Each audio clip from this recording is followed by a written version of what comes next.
সকাল 11টা থেকে বইমেলা শুরু হয়েছে। তো বই চত্বরে অনেক শিশুকে আমরা দেখতে পেয়েছি যারা এসেছে, ঘুরছে, বই খুঁজছে। কেননা শিশুরাই বেশিরভাগ মূলত বইপ্রেমী হয়ে থাকে। তারা বিভিন্ন কালারের বই চুজ করে আর কি, বই পড়ার জন্য। তাছাড়া আবার শিশু চত্বর রয়েছে, পাশে সিসিমপুর রয়েছে। বাচ্চারা এইদিকে বেশি ঝুঁকছে আর কি। আমি এটাকে খুবই ভালোভাবে দেখছি, কেননা বাচ্চাদের জন্যই মূলত বই আর বইমেলাটা। আর যেহেতু আশেপাশে বাচ্চাদেরকে আকর্ষণ করার জন্য করেছে, যাতে বাচ্চারা আসে, কেননা এটা রোজার মাস।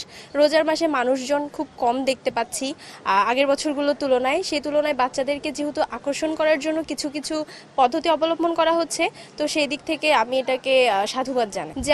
মা, পিম্পল 5 দিনেই চলে যাবে। যাবে না মা।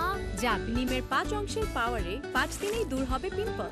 হিমালয়া পিউরিফাইং নিম ফেস ওয়াশ। যেমন ডেটল থেকে বাচ্চাদেরকে খেলার বিভিন্ন প্রসাধনী দেওয়া হয়েছে। তারপরে ড্রয়িং করার মতো প্রসাধনী দেওয়া হয়েছে।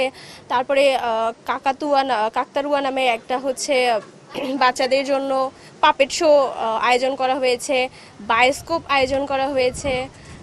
এগুলো হচ্ছে মূলত বাচ্চাদেরকে আকর্ষণ করার জন্যই করা হয়েছে। খুব একটা সন্তুষ্ট কেন না, কারণ হচ্ছে প্রথমত রোজা, তার উপর এত গরম। এই গরমের কারণে পাঠকরা খুব একটা আসছে না এই দুপুরবেলা, যেখানে অন্য সময় থাকলে অনেক পাঠক আমরা দেখতে পাইতাম। কিন্তু এই বছর রোজা থাকার কারণে বেশিরভাগ ক্ষেত্রে মানুষ ইফতারের পরেই বেশিরভাগ জয়েন করার ট্রাই করে, কিন্তু খুব একটা পাঠক আমি এই বছর বইমেলায় দেখতে পাইনি।